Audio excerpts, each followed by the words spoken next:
26,255,550,000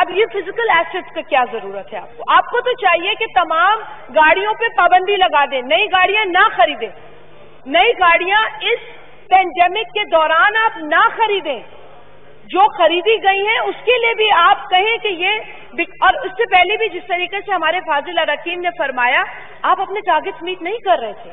آپ کا growth target 6.2 سے شروع ہوتا ہے, آپ نے ریوائز کیا 3.3. if I'm wrong please correct me, but where did you end 1.9. آپ نے پچھلے اپنے خود اس سال کے لیے آپ نے کہا جو اب اینڈ ہو رہا ہے کہ ہم 4% اچیو کریں گے, آپ نے نیگیٹو 0.04% اچیو کیا, اور اپنے لیے آپ نے اب پھر 2.6 یا 2.1 کا ٹارگیٹ رکھا ہے جسے ورلڈ بینک چیلنج کر رہا ہے. اور آپ خود بھی جانتے ہیں آپ نیگیٹو گروتھ میں جائیں گے. So my point, the point that I'm trying to make here, in all fairness, and this is in the interest of the country, in the interest of the suffering economy of Pakistan, please do not buy new cars. This is not the time to increase your physical assets. This is the time to save. This is the time to prioritize your spending for a pandemic about which you have no knowledge in terms of when it's going to end. When the vaccine is going to be established or tested or approved and marketed. آپ کو نہیں پتا, مجھے نہیں پتا, میں یہ دعویٰ نہیں کرتی. میں صرف یہ کہتی ہوں پینڈیمک کے بارے میں بھی کہ please learn from good experiences. آپ بار بار اسمارٹ لاک ڈاؤن بات کرتے ہیں اور پھر آپ تانا دیتے ہیں اپوزیشن کو کہ آپ لاک ڈاؤن کی بات کرتے ہیں. میرے بھائی, ہم لاک ڈاؤن کی بات نہیں کرتے. The world is talking about it. You know what the world is now talking about? After the lockdown, smart opening. So smart lockdown, again, you have your own examples, but unfortunately, آپ کی جو practice ہوگی اس سے میری welfare جڑی ہے, میرے کنسٹیٹوئنٹس کی ویلفیئر جڑی ہے, میرے صوبے کی ویلفیئر جڑی ہے, میری فیملی کی ویلفیئر جڑی ہے. And that is why I take the pain of repeating these things. I don't want to repeat these things. I've probably spoken half a dozen times on pandemic and how to address it. میں Italy کی کل ہی ایک documentary دیکھ رہی تھی سر, and they were talking about how from not a very effective policy they went to an effective one, a strict lockdown. They did suffer. Undoubtedly, economies have suffered. But an economy that suffers and revives, saving lives, will come back on track. Lives are not going to be brought back to life. So sir, یہ بہت important یہاں پر بات ہے. Physical assets میں sir demand number 43 economic affairs division میں physical assets کی مد میں انہوں نے 33,140,000 خرچ کیا. اس کے بعد سر فزیکل ایسٹس پھر دیکھ لیں, ایف بی آر کے فزیکل ایسٹس دیکھ لیں 48,907,000 ہے. اس کی ریپیئر مینٹیننس میں ہی 22 ملین کی رقم دکھائی جا رہی ہے, اس سے زیادہ کی. سو مائی پوائنٹ از کہ اگر پینڈیمک ہے تو یہ خرچے اب نہیں ہمیں نظر آئے. اگر آپ نے پچھلے بھی کیے ہیں تو بھی آپ نے سفرنگ اکانومی میں کیے ہیں, آپ نے گروتھ ٹارگیٹ میٹ نہیں کیا, آپ نے فزیکل ایسٹس میں خرچہ کیا. میں اس حکومت سے, جیسے کہ میرے بھائی نے کہا, فرشتوں سے میں یہ امید نہیں رکھتی کہ وہ گاڑیاں خرید کریں گے, وہ جنرل آپریٹنگ ایکسپینسز میں اضافہ کریں گے. ٹھیک ہے, آپ کو اس وقت ضرورت ہے, میں اس پر نہیں آتی. سر ایک انٹرسٹنگ بات جو میں نے اس کتاب میں دیکھی, آپ نے سی پیک اتھارٹی, اچھا اوریجنل گرانٹ آپ نے کچھ نہیں رکھی. Why you had to, CPEC is an ongoing thing. CPEC has been an ongoing thing. Original grant یہاں پر کچھ نہیں ہے, اور یک ہم 75 ملین کا خرچہ دیکھتے ہیں. And I'm not going to say کیوں کر رہے ہیں خرچہ, بیکاز میں اس جماعت سے تعلق رکھتی ہوں.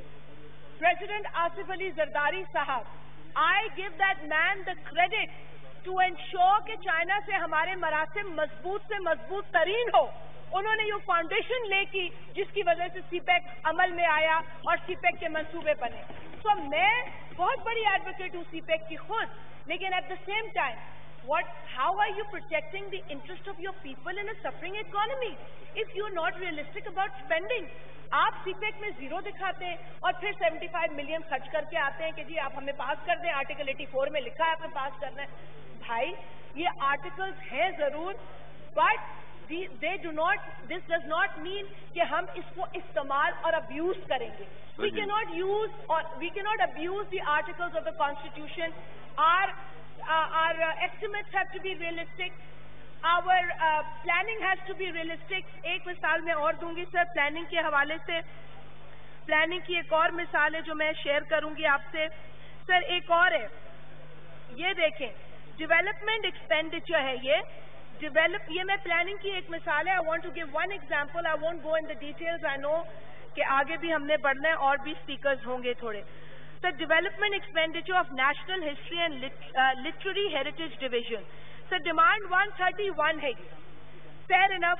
اب اس کی اوریجنل ڈیمانڈ دیکھیں. آپ نے اچھا سا مانگا تھا اوریجنل ڈیمانڈ میں.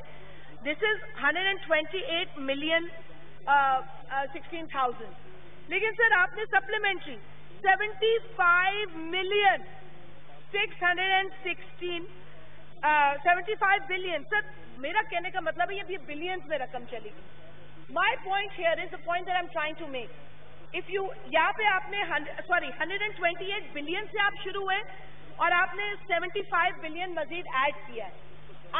آپ یہ ایڈیشن تب کرتے ہیں جب آپ کے ٹارگیٹ ریئلسٹک نہیں ہوتے. اٹس انفیئر کہ ہم سارا بوجھ حماد صاحب کے اوپر بھی ڈالیں because he is not the one who's involved in the planning so much. But of course we see his face as the government's face to respond on financial matters. Though I say کہ بالکل یہ میں accept کرتی ہوں کہ شاید ان کے numbers نہیں ہوں گے کیونکہ یہ نہیں بیٹھے ہوں گے اس ٹیبل کے اوپر. But it's unfortunate that this government is not realistic in its targets. This government does not know which number to begin with, which is why FPR collection, this is the history of Pakistan.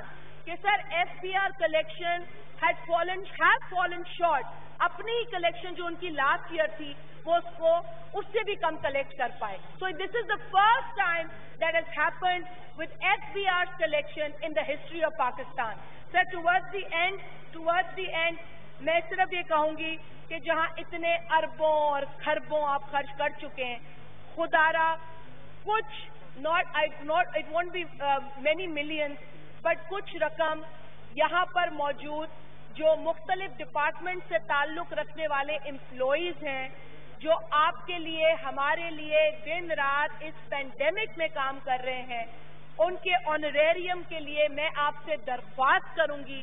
میں تو کہوں گی کہ ہمارے صاحب کھلے دل سے 3 ماہ نہیں, آپ ان کو 4 سے 6 ماہ کنسیڈر کریں بیکاز یو ڈونٹ نو کہ پینڈیمک کب تک ہے. تو آپ اس سینسٹیو سچویشن میں آپ نے ملازمین کی تنخواہوں میں اضافہ نہیں کیا, آپ نے پینشنز کو بھی وہ وقت نہیں دی, لیکن خدارا یہ ملازمین جو مختلف ڈپارٹمنٹس میں کام کرتے ہیں اور یہاں ڈیوٹیز پر فائز ہیں, ان کے آنریریم کے لیے میں آپ سے خصوصی درخواست کرتی ہوں.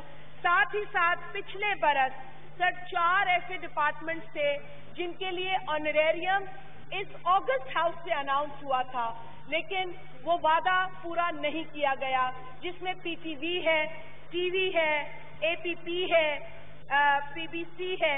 سر میں آپ سے درخواست کروں گی کہ خدا کے لیے یہاں پر جو کمٹمنٹ کریں اسے پورا کریں.